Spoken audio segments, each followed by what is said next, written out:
Football, America's sport. Good morning. My name is Makai Button. My name is Alejandro Borges. My name is Angel Marie Rivera. My name is Malia Aman. The topic at hand is football players in Division I ought to be given full employment rights under the Fair Labor Standards Act of 1938. A recent NCAA study report revealed the number of college athletes engaging in binge drinking has increased dramatically over the past 5 years. Consequences for this behavior included driving under the influence, unsafe sexual behaviors, criminal institutional offenses, and these behaviors are identified by the social ecology model as stress relievers for the 40-plus hours a week that they do work and have games. Shown behind me is a graph that depicts the marijuana usage and the correlation of grades. The average football player's grades is a C, so as you can see, as grades get more average, the marijuana usage gets higher. The never used column gets lower. Participation in major intercollegiate sports previously was found to have a negative effect on academic performance and on other cognitive outcomes, including reading comprehension and math, as shown by a study done by Raymond Tang. This chart behind me shows Power 5 conference schools on the SAT Verbal in 2014. Data was received from CNN. All of these schools' average SAT Verbal scores are shown in orange. The football players' scores are shown in blue. In every single school, you can see football players scored way lower than the average of the school. Why is this information relevant? This is relevant because football remains the leading sport in all of America with over 1 million participants every year. Before we do anything else, we have to take a look at how much time on the field these student athletes spend. So, technically speaking, the NCAA has an official limit of 20 hours per week. However, as my partner Malia previously stated, there are reports that say they can actually spend over 40 hours each week practicing. Divide that by a 5-day week. Each day, they actually spend over 8 hours practicing. Add weekend games on top of that, clearly these student athletes are working overtime. Now, the implications of this are quite detrimental. As shown in this graph behind me, over half of all non-professional athletes, which would mean these college football players, experience some sort of depression. While the percentage does go down as the intensity goes up, this is still relevant. And why is that? Because suicide is the number 2 leading cause of death of college athletes, according to a report of NCAA college athletes.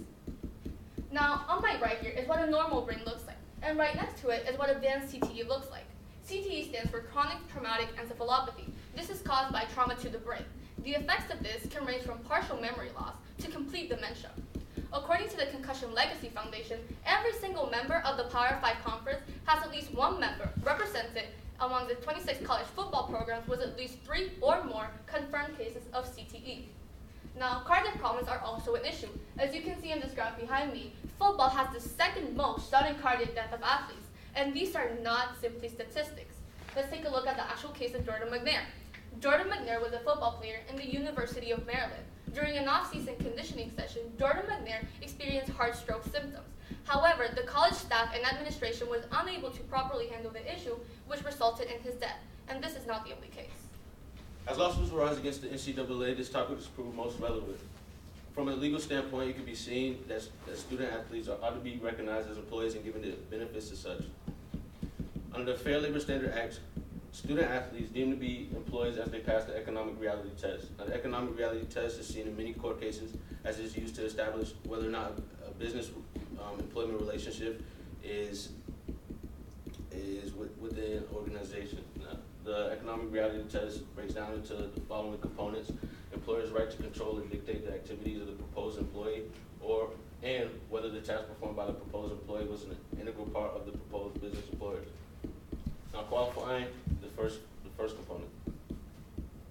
Now, this is tweeted out from a Florida Gators coach with the comment 15-hour days. Now, this is just a breakdown of what a traditional day would look like for one of these athletes.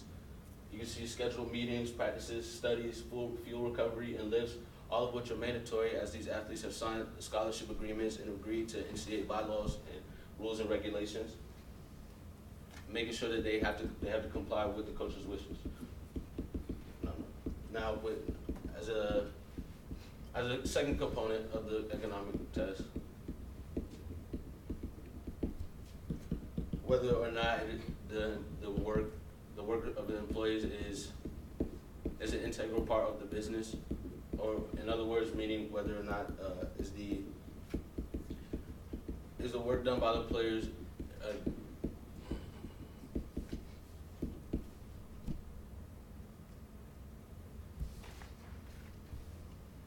in correlation with the revenue gained from the universities?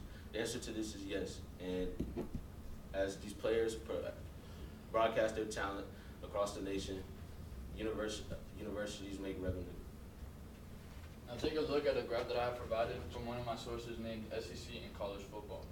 These list the these break down each of the 5 of the conferences that are in the Power 5. You have the ACC, the Big 10, the Big 12, the Pac-12, and the SEC. This chart can show you that the revenue that these schools bring in. And our claim of Division I football players ought to be given full employment rights under the Fair Labor Standards Act of 1938. And as my teammate previously shared with you, Angel, this shows that share with you guys about the time being spent prepared clearly surpasses the time being spent over 40 plus hours. Now that you guys have seen the chart that shows the 5, I want to have a specific school breakdown that lists 10 of these schools in the big Power 5. With Florida being one of my schools that I want to look at mainly, the out-of-state tuition for Florida costs $29K roughly a year. Now, with this income usually is 1%. It would cost Florida less than 1% of their income yearly from the 2014-15 fiscal year to support and pay for all these student athletes and their dedication year-round. Now, the solution proposed by my group and I is to have a bill passed that would guarantee athletes to be employees.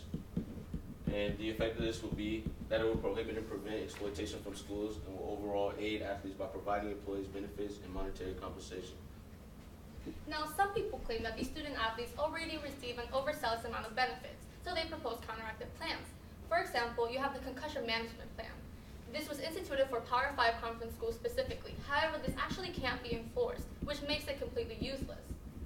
The antitrust laws, which from a legal perspective may look like a positive thing, is overridden by the rule of reason.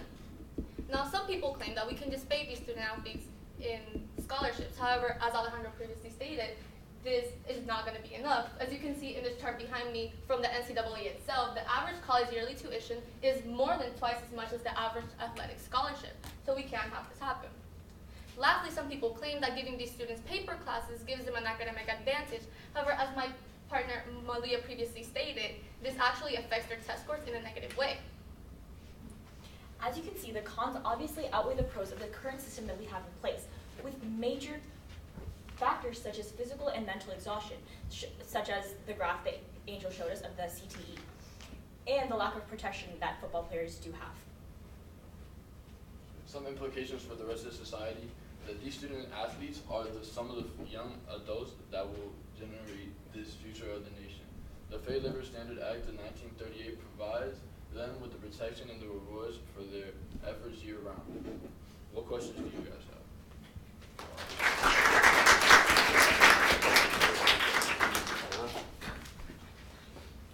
You guys are good there? Thank you.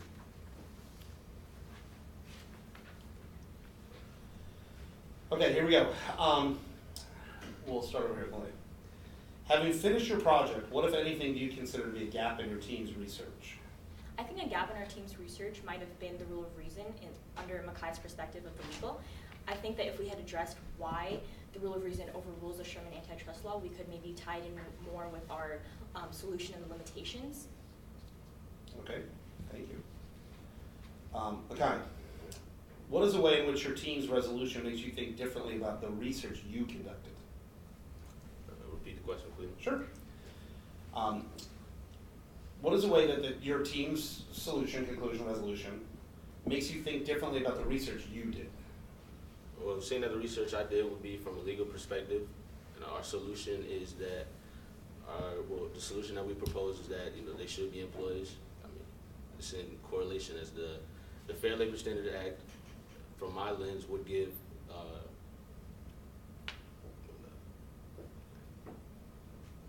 It connects with my perspective. Yeah.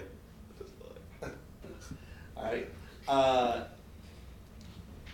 Alejandro, Reflecting on your colleagues' work, which one had the greatest impact on your overall understanding of the problem? I would say that my biggest impact was Makai's legal aspect, as in I am economic.